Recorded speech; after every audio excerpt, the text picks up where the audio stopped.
دوسرا معنی عصر سے مراد وقت عصر ہے، جب سورج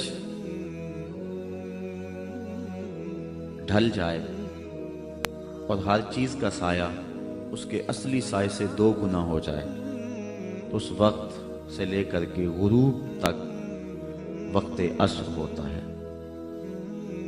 جس طرح اللہ تعالیٰ نے چاشت کے وقت کی قسم سورۃ الضحیٰ میں فرمائی، یہاں سورۃ العصر میں اللہ نے عصر کے وقت کی قسم فرمائی۔ تیسرا معنی عصر سے مراد نماز عصر ہے۔ نماز عصر کی اہمیت کے پیش نظر نماز عصر کی قسم فرمائی گئی ہے۔ چوتھا معنی جس کو امام رازی نے بیان فرمایا، امام قرطبی بھی بیان فرماتے ہیں اور میں اس پر ہی چند باتیں آپ کے گوش گزار کرنی ہے۔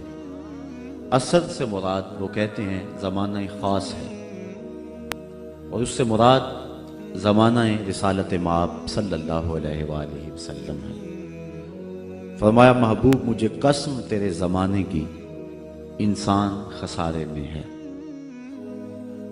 اس کی دلیل امام رازی ارشاد کرتے ہوئے فرماتے ہیں کہ جس طرح سورۃ البلد میں اللہ تعالیٰ نے اپنے محبوب کے مکان کی قسم فرمائی تو سورۃ العصر میں محبوب کے زمان کی قسم فرمائی، تو ارشاد فرمایا محبوب مجھے تیرے مکان کی بھی قسم، مجھے تیرے زمان کی بھی قسم۔ سورۃ البلد میں ارشاد فرمایا محبوب مجھے اس شہر کی قسم۔ یہ سورت بالاتفاق سورت مکی ہے، اس پر کوئی مفسرین کی دوسری رائے موجود نہیں ہے، تو پھر حاذا کا اشارہ قریب کے لیے ہے، تو اس شہر سے مراد شہر مکہ ہے۔ تو مکہ کی قسم کیوں فرمائی گئی؟ شہر مکہ عزتوں کا ظرف ہے، اس میں اللہ کا گھر کعبۃ اللہ ہے، مقام ابراہیم ہے، چاہے زمزم ہے، صفا اور مروہ اللہ کی نشانیاں ہیں۔ یہ وہ بابرکت شہر ہے جس کے چپے چپے پہ برکتیں پھیلی ہوئی ہیں۔ خیال اس سمت جاتا ہے کہ شاید اس شہر کی قسم اس لیے فرمائی گئی ہو کہ یہاں اللہ کا گھر کعبہ ہے، چاہے زمزم ہے، دیگر عزتوں کی جگہیں ہیں، لیکن اگر بات کو یوں ہی تشنا چھوڑ دیا جاتا تو شاید جو ہمارے دل میں ہے کوئی زبان پہ نہ لانے دیتا، اور اگر ہم زبان پہ لاتے تو عقیدتوں کا شاخسانہ قرار دیا جاتا۔ لیکن اللہ تعالیٰ نے آگے خود ہی وضاحت فرما دی کہ اے لوگو میں شہر مکہ کی قسم کیوں فرما رہا ہوں؟ عزتوں کی جگہیں اپنی جگہ پہ، لیکن اس شہر کی قسم اس لیے فرما رہا ہوں وَأَنْتَ حِلٌّ بِهَذَا الْبَلَدِ، محبوب اس شہر کی گلیوں میں تو چلتا رہا ہے، اس شہر کی ہواؤں نے تیری سانسوں کو چوما ہوا ہے، اس لیے میں اس شہر کی قسم فرما رہا ہوں۔ علماء کے مابین اس میں اختلاف ہے کہ مکہ افضل ہے یا مدینہ افضل۔ بعض نے کہا مکہ افضل، دلائل دیے، بعض نے کہا مدینہ افضل، اس پہ دلائل دیے۔ لیکن ایک شخص کی بات مجھے بڑی پسند آئی۔ ایک محقق کہتا ہے کہ جب حضور مکے میں تھے تو مکہ افضل تھا، جب مدینے میں آ گئے تو مدینہ افضل ہو گیا۔ یہ سارا مجد و شرف حضور کے دم سے ہے، جہاں جہاں وہ گزرتے گئے شرف پھیلتا گیا۔ اور اگر میں نشور وحدی کا لہجہ ادھار لے لوں تو اس نے کہا تھا کہ چند لمحوں کے لیے ٹھہرے تھے تم جس پیڑ کے نیچے، سنا ہے آج تک اس پیڑ کا سایہ مہکتا ہے۔ اور ظہوری کا انداز سادہ ہے لیکن ہے 2 قدم آگے۔ وہ کہتا ہے مکے کی ہواؤں میں، طیبہ کی فضاؤں میں ہم نے تو جدھر دیکھا سرکار نظر آئے۔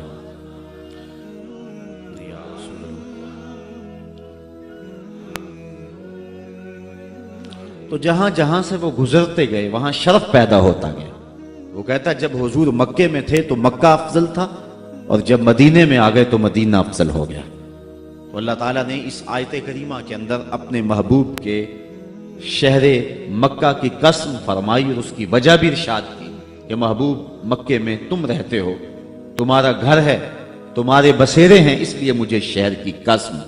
تو امام راضی فرماتے ہیں جس طرح سورۃ البلد میں اللہ نے اپنے محبوب کے مکان کی قسم فرمائی، یہاں سورۃ العصر میں اللہ نے اپنے محبوب کے زمان کی قسم فرمائی۔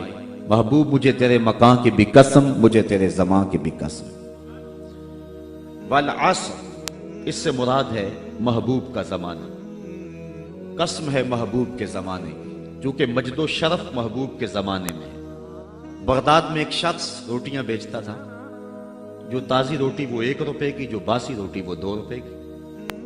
کسی نے اس کو روک کر کے پوچھا کہ کیا ماجرا ہے، باسی روٹی تو 8 آنے کی ہونی چاہیے اور تم اس کو 2 روپے کی بیچ رہے ہو؟ اس نے کہا کوئی لیتا ہے یا نہیں، میرا ریٹ یہی ہے۔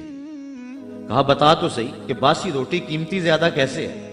تو اس نے کہا کہ یہ جو باسی روٹی ہے، اس کو تازہ روٹی کی نسبت 1 دن حضور کے زمانے سے قربت زیادہ ہے، حضور کی قربت کی وجہ سے اس کا وزن ہے اور اس کی قیمت ہے۔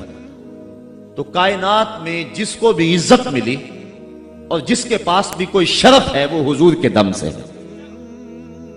ہم نے قطرہ دیکھا نہ کبھی دریا پہ غور کیا، بس جہاں تیری جھلک نظر آئی وہیں ڈوب گئے۔ تو اس نسبت کے دم سے بہار ہے اور کائنات کا سارا حسن حضور کے قدموں میں ہے۔ تو کہا محبوب مجھے قسم تیرے زمانے کی، انسان خسارے میں ہے۔ اب انسان تو خسارہ ماننے کو تیار نہیں ہے، وہ کہتا میں تو خسارے میں نہیں ہوں، میں تو ہواؤں کے دوش پہ اڑتا ہوں، میں تو کائنات کو نخچیر بنایا ہوا ہے، زمانہ میرا باج گزار ہے، ستاروں پہ کمندے میں ڈال چکا ہوں، میں اپنی زندگی کو آسائشوں سے بھر لیا ہوا ہے، کہاں وہ گھاس پھوس کے جھونپڑے اور کہاں عالی نصب کوٹھیاں، کہاں کھانے کے لیے نان شبینہ بھی میسر نہیں تھا اور کہاں اتنے کھانے کہ انتخاب مشکل ہو جاتا ہے، کہاں پیوند لگے ہوئے کپڑے اور کہاں اتنے لباس ہیں کہ بدلنے کی باری نہیں آتی ہے۔ تو میں تو خسارے میں نہیں ہوں، میں تو ہواؤں کے دوش پہ اڑتا ہوں، میں تو سمندر کی تہوں میں اتر جاتا ہوں، میں تو پوری دنیا کو گلوبل ولیج بنا لیا ہوا ہے، میں تو کائنات کا سارا حسن کشید کر لیا ہے، میں تو خسارے میں نہیں ہوں۔ اللہ کہتا ہے محبوب مجھے قسم تیرے زمانے کی، یہ خسارے میں ہے، یہ خسارہ ماننے کو تیار نہیں، اور اللہ کہتا ہے محبوب مجھے تیرے زمانے کی قسم، یہ خسارے میں ہے۔ تو امام راضی فرماتے ہیں، آپ فرماتے ہیں جو خسارہ ہے یہ انسانیت کا ہے۔ اگر یہ ہواؤں کے دوش پہ اڑتا ہے تو یہ انسان کا کمال نہیں ہے، یہ تو چڑیا بھی اڑتی ہے، یہ تو مکھی بھی اڑتی ہے، اگر یہ پانی میں تیرتا ہے تو یہ تو مچھلی بھی تیرتی ہے، اگر اس نے آسائشیں اور سہولتیں اپنے لیے تلاش کر لی ہیں تو وہ تو دوسری مخلوقات کو بھی حاصل ہے۔ تو انسان کا خسارہ ہے، انسان کا یہ جو عروج جس کی یہ کہانی سنا رہے، یہ حیوانیت کا عروج ہے، اس کی انسانیت کہاں گئی؟ ہواؤں کے دوش پہ تو اڑتا ہے لیکن من کی دنیا سے تو ناآشنا ہے، یہ ستاروں پہ کمندے تو ڈال رہا ہے، ہمسائے کی تو خبر نہیں اسے کو، یہ دنیا کے اوپر بڑا باخبر شخص ہے لیکن اسے جو ہے وہ اپنے من کی خبر بھی نہیں ہے۔ ہمارا نرم رو قاصد پیام زندگی لایا، خبر دیتی تھی جن کو بجلیاں وہ بے خبر نکلے، یہ تو من سے ناآشنا ہے، کہاں گئی اس کی انسانیت؟ یہ ہواؤں میں اڑتا ہے، اگر چاند کی چھاتی پہ قدم رکھ چکا ہے وہاں سے خاک لا کے دکھاتا پھرتا ہے کہ یہ میں نے جو چاند سے خاک جو ہے وہ اکٹھی کی تھی اور یہ دیکھو میں تمہارے سامنے رکھ رہا ہوں۔ تو زمین پہ پہلے تھوڑا بوجھ تھا کہ اور خاک لے آیا، انسانیت کو اس کا کیا فائدہ ہوا؟ یہ انسانیت کا عروج نہیں ہے، انسان تو خسارے میں ہے، انسانیت تو ڈوب رہی ہے۔ گھر کی آگ بجھی تو کچھ سامان بچا تھا جلنے سے، سو وہ بھی ان کے ہاتھ لگا جو آگ بجھانے آئے تھے۔ اس کی انسانیت کہاں گئی؟ یہ بھائی ہو کے بھائی کا گلا نہیں کاٹ رہا، کہاں گئی اس کی انسانیت؟ کہا محبوب مجھے قسم ہے تیرے زمانے کی، یہ خسارے میں ہے۔ اور قسم محبوب کے زمانے کی اس لیے فرمائی کہ محبوب کے زمانے میں انسان عروج پہ تھا، انسان نقطہ کمال پہ تھا۔ اس دور کا انسان دیکھنا ہو تو ابو بکر و عمر کو دیکھو۔ تو کہا محبوب مجھے قسم تیرے زمانے کی، یہ انسان خسارے میں، اگرچہ یہ ہواؤں کے دوش پہ اڑتا ہے لیکن اس کی انسانیت لٹ چکی ہے۔ اور اگر اس نے انسان دیکھنا ہے تو محبوب آئے تیرے دور میں، یہ تو بھائی بھائی کا گلا کاٹ رہا ہے، خون سفید ہو گیا، ایکسیڈنٹ میں جو بچ جاتے ہیں وہ مرنے والوں کی گھڑیاں اتارتے ہیں، اس کی تو حالت انسانی جو ہے وہ برباد ہو چکی ہے۔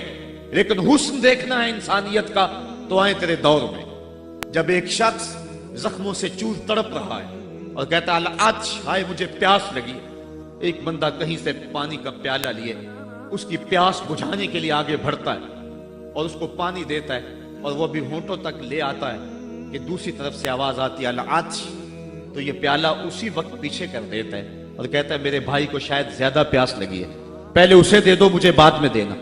اور یہ جب اس کے پاس جاتا ہے اور وہ پانی پینے لگتا ہے تو تیسری جگہ سے آواز آتی ہے، یہ اسے پانی دیتا ہے تو چوتھی جگہ سے آواز آتی ہے، حتیٰ کہ 7 اشخاص کے پاس پانی لے کے جاتا ہے اور ہر ایک آگے ترجیح دیتا ہے، اور جب وہ 7ویں شخص کے پاس پہنچتا ہے تو پہلے کے کرانے کی آواز بڑھ جاتی ہے، یہ کہتا ہے پیچھے بھاگ، پہلے اسے پانی دے، اور جب یہ پلٹ کے آتا ہے تو اس کی روح پرواز کر جاتی ہے، پھر دوسرے کے پاس جاتا ہے تو اس کی روح پرواز کر جاتی ہے۔ پانی کا ایک پیالہ اور 7 آدمی زندگی اور موت کی کشمکش میں، نزع کا عالم، اور ایک دوسرے کو ترجیح دے رہے ہیں۔ کہا یہ تھا حسن انسانیت کا، محبوب جو تیرے زمانے میں تھا، مجھے قسم تیرے زمانے کی یہ انسان خسارے میں ہے، اگر خسارے سے بچنا ہے تو دامن محمد کا تھامنا ہو۔ الا الذین آمنوا کا بیان اس پہ گواہی دے رہا ہے۔ تو یہ انسان کا خسارہ ہے، انسانیت کا خسارہ ہے۔ شیخ زادہ نے بیضاوی کے حاشیے میں ایک اور خسارے کا پہلو بیان کیا حضرت علی المرتضیٰ رضی اللہ تعالی عنہ سے۔ آپ فرماتے ہیں خسارہ یہ ہے، یہ انسان کی جو سانسیں ہیں، ہم لمحہ لمحہ سمجھتے ہیں کہ ہم بڑے ہو رہے ہیں لیکن ہم موت کے قریب ہو رہے ہیں، یہ سانسیں موت کی طرف بڑھنے والے قدم ہیں۔ تو یہ ہے انسان کا خسارہ جو اپنی سانسوں کے ذریعے کر رہا ہے۔ امام رازی لکھتے ہیں کہ ایک شخص پھٹے پہ رکھ کے برف بیچ رہا تھا، اور ایک بزرگ کہتے ہیں کہ مجھے ان الانسان لفی خسر کا ترجمہ سمجھ میں نہیں آتا۔ جب اللہ کرم نوازی فرمانے لگے تو پھر ہدایت کے سامان اس کے لیے بنتے چلے جاتے ہیں، اور جب کسی کی بہتری کا اللہ ارادہ نہ کرے تو اسے قرآن سے بھی ہدایت نہیں ملتی۔ تو وہ کہتے ہیں میں گیا بازار میں، سمرقند کا بازار تھا، وہاں ایک آدمی پھٹے پہ رکھ کے برف بیچ رہا تھا، اور آواز کیا لگا رہا تھا، توجہ چاہوں گا، کہہ رہا تھا ارحموا من یذوب راس مالہ، اور میرے پہ رحم کرو، مجھ سے برف لے لو، اگر تم نے برف خریدنے میں دیر کر دی تو میں کمائی کیا کرنی ہے، جو میں نے پیسے لگائے ہیں وہ بھی میرے لٹ جائیں گے، میرا راس المال بھی برباد ہو جائے گا، کیونکہ برف ایسا سودا ہے کہ اگر گاہک وقت پہ نہ پہنچے تو نقصان ہو جاتا ہے۔ کوئی اور چیز ہے، آج نہیں بکی تو کل بیچ لیں گے، کل نہیں تو پرسوں بیچ لیں گے، لیکن برف کا اگر گاہک وقت پہ نہ آیا تو کمائی کیا کرنی ہے، راس المال بھی لٹ جائے گا۔ تو وہ جانے والوں کو کہہ رہا تھا ارحموا من یذوب راس مالہ، اور میرے پہ رحم کرو، مجھ سے برف لے لو، اگر تم نے دیر کر دی تو میرا اثاثہ بھی لٹ جائے گا، میرا راس المال بھی برباد ہو جائے گا۔ تو وہ بزرگ فرماتے ہیں جب اس نے یہ بات کہی تو مجھے ان الانسان لفی خسر کا ترجمہ سمجھ میں آ گیا۔ میں نے کہا کہ ہم بھی اپنے سانسوں کی برف کو پگھلا رہے ہیں، اور قطرہ قطرہ جس طرح برف پگھلتی ہے، سانس سانس کر کے زندگی پگھل رہی ہے۔ اگر جلدی جلدی ان سانسوں کے بدلے میں نیکیاں لے لیتے ہیں تو یہ زندگی بچ جائے گی، ورنہ یہ زندگی برف کی طرح پگھل رہی ہے۔ ان الانسان لفی خسر، انسان خسارے کا سودا کر رہا ہے، لمحہ لمحہ موت کے قریب ہو رہا ہے۔